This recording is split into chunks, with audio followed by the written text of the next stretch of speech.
ఇక కరెంటు పోతనే లేదు, లో వోల్టేజ్ సమస్య లేనే లేదు, అంతరాయం లేకుండా సరఫరా. ఇందిరా సౌర జల వికాసం పథకం ప్రారంభం, 12,500 కోట్ల ఖర్చు చేయబోతున్నాం.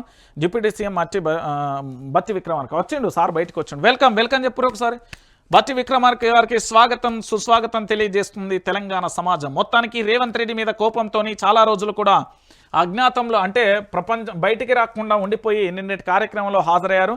మొత్తానికి 1762 మెగావాట్ల విద్యుత్ డిమాండ్ వచ్చింది అంటూ కూడా చెప్పిన పరిస్థితి కనబడుతుంది. మా మంత్రి మా అక్క కొండా సురేఖ మాట్లాడినప్పుడు కరెంటు పోయింది, దాంతోపాటు పొంగులేటి శ్రీనివాసరెడ్డి పోయినప్పుడు కరెంటు పోయింది, అనేక సందర్భాలలో కరెంటు పోయింది. కరెంటు పోతేనే అనలేదు. అరే మీ వార్తలు చదువుతుంటే కూడా పోతుంటే ఇక జనరేటర్లు ఇరివేటర్లు రకరకాల పెట్టుకొని నానా సంకలనం ఆగుతున్నామా. ఏంది మీ యొక్క అబద్ధాలు ఎందుకు, ఎవరికి అబద్ధాలు చెప్తారు మీరు? ఓ రోజు పోతే 3 గంటలు 4 గంటలు అసలు జాడపత్తనే ఉండలేదు కరెంటు. ఇన్ని అబద్ధాలు చెప్తారు, ఏడు నుండి వస్తారండి వీళ్ళు, నాకు అర్థం కాదు. ఎట్లా తయారవుతున్నా మరీ అబద్ధం చెప్పినానికి ఆ నాలుకే కూడా ఎట్లా వస్తుందో నాకైతే ఇప్పటి వరకు కూడా అర్థం రాని పరిస్థితి కనబడుతుంది.